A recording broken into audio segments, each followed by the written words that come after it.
The film starts with Puss in Boots, telling the tale of a shooting star that fell from the sky and landed somewhere unknown. The legend states that within the star is a single wish, waiting for someone worthy to grant it to. Puss is enjoying his time as a living legend, throwing a party in the home of the governor of Del Mar, and singing a song about what a great hero he is. When the governor arrives, Puss makes a run for it, but not before outsmarting and outwitting the governor and his guards. After setting off some fireworks, Puss awakens the sleeping giant of Del March. He engages in an epic battle with the one-eyed giant as it attempts to destroy the town. Puss uses his smarts to wrap a bell around the giant's horns and use it to knock the beast unconscious. Just as Puss and the townspeople celebrate his victory, the bell falls and crushes Puss.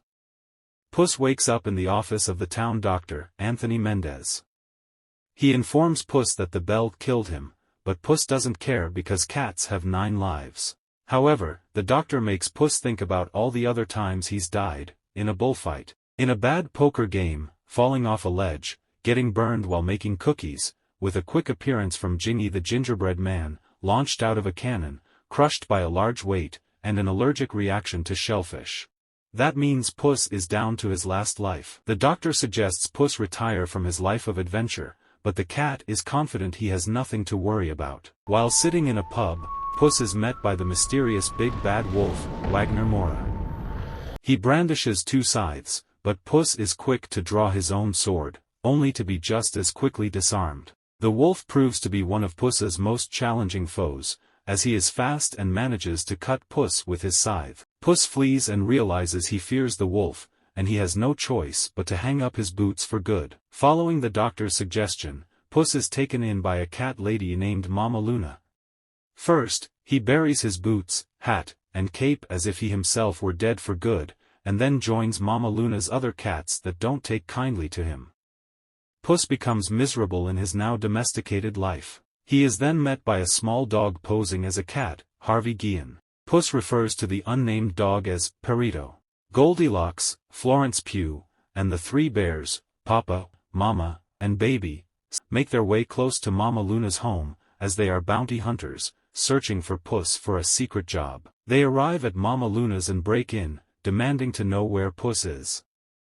Baby picks up Puss, but since he's grown a beard and doesn't have his outfit, Goldie doesn't recognize him. They find his grave and decide to carry on their mission with an alternative plan. Puss overhears them talk about how they needed him for a heist to steal a map to the Wishing Star, and the map is in the hands of Big Jack Horner. Puss decides to return to his heroics and go after the map himself, as he realizes he can use his wish for his other lives back. Puss sneaks into Big Jack's compound, but he is followed by Perito, who thinks he can help Puss. Jack is a collector of various magical artifacts from other fairy tales, Cinderella's glass slipper, poison apples, etc., and he hopes to use the map to find the Wishing Star so he can possess all the magic in the world. Puss makes a grab for the map, but is interrupted by his former flame, Kitty Softpaws, Salma Hayek. The two fight for the map, as Kitty had been previously recruited by Goldie and the bears for the job, but she was going to double-cross them anyway, and she is also angry with Puss for a recent betrayal.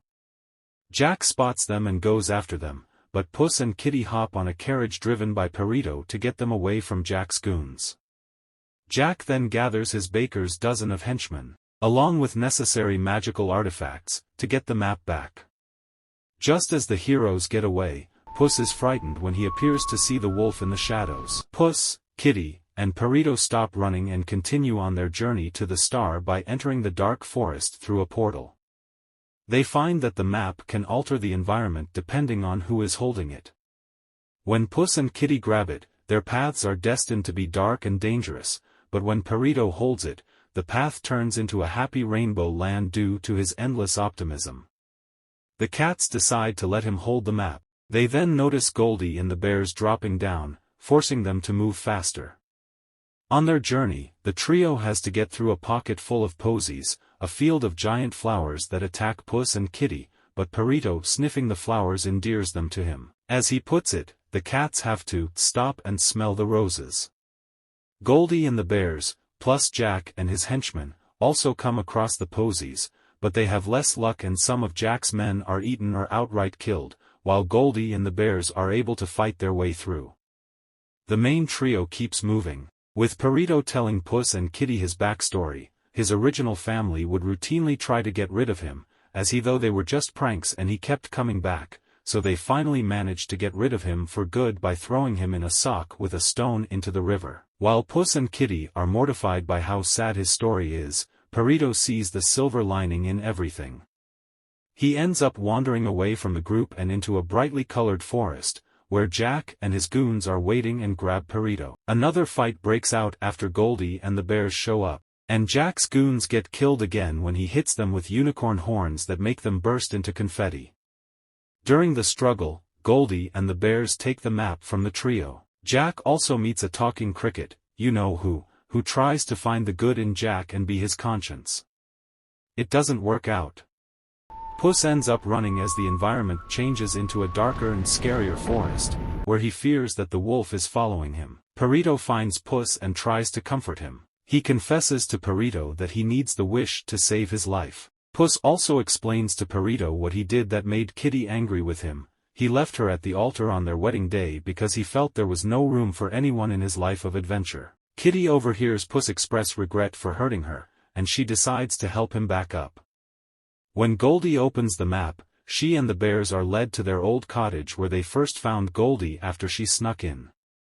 Being an orphan, Goldie never had a real family until the bears took her in.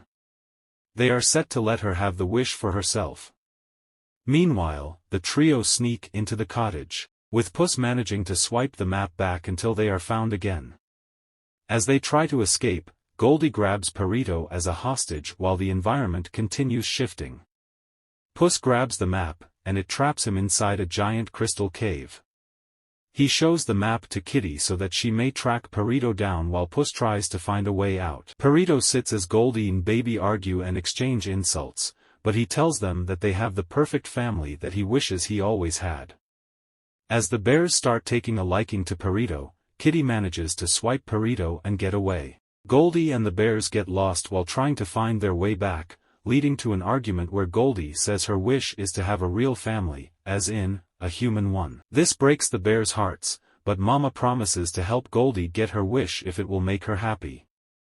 Jack uses his remaining henchmen as a human bridge to the next stop, with all but one of them falling to their deaths when he tries to bring the cart across. The cricket realizes Jack is a horrible person, just as he gets flicked off Jack's shoulder. In the cave, Puss speaks to his original 8 lives, who all come off like smug jerks. He realizes he is enjoying his current life with Kitty and Perito, but his epiphany is interrupted by the wolf showing up. He tells Puss that he has been there for his previous deaths, and that he is death himself, come to collect Puss's soul. Puss once again runs away in fear. Puss makes it to the location of the star, and he begins to speak the incantation, "I wish I may, I wish I might," to make the wish. Kitty and Perito show up, with Kitty thinking Puss is betraying her again after they discussed sharing the wish. Puss tries to explain that death is coming for him, just as Goldie and the bears and Jack and his henchmen show up. In their fight and struggle for the map, the star begins rising off the ground and creates a force field that spits people out. The henchman gets sucked out, and Baby is nearly pulled up as well, but Goldie sacrifices her chance to get the wish in order to save Baby, as she realizes the bears are her true family. Kitty knocks Jack into his bottomless bag to save Perito. The wolf then returns and traps Puss in a ring of fire. He taunts Puss over his fear of death and that he would be taking the coward's way out to use his wish to cheat death. Looking back at the time he has spent with Kitty and Perito, he decides he will make his last life count, so he picks up his sword and duels with the wolf. After a fierce fight, Puss manages to disarm the wolf. He becomes enraged, as he was hoping to take Puss as a roguish hero unafraid of death as opposed to who he is now, but he decides that another time will come for him to see Puss again. The wolf leaves, but Jack emerges from his bag after eating the growing cookie. He grabs the map and begins to try and make his wish, but Perito attempts to distract him using cute puppy eyes after Kitty showed him how to do it. It doesn't work on Jack because he's such a jerk, but it was only to buy time for Goldie to throw Puss and Kitty toward Jack while the bears join in on the fight. Puss, Kitty, and Goldie tear the map apart, which causes the star to break down. Jack attempts to piece the map back together, but is missing one, which is in the hands of the cricket, who uses Jack's phoenix to burn it and completely destroy the map. The star fully breaks down and absorbs Jack before shooting back into the sky and exploding. Goldie and the bears part with Puss and his friends. Perito decides to stick with that as his name, as he is happy to call Puss and Kitty his new family. They sit and watch the stars together. Some days later, the governor is attempting to go on vacation, only to find that his boat has been stolen, and he knows who did it. Puss, Kitty, and Perito set sail for new adventures and, as Puss says, to visit old friends. The camera then pans over to the kingdom of Far Far Away,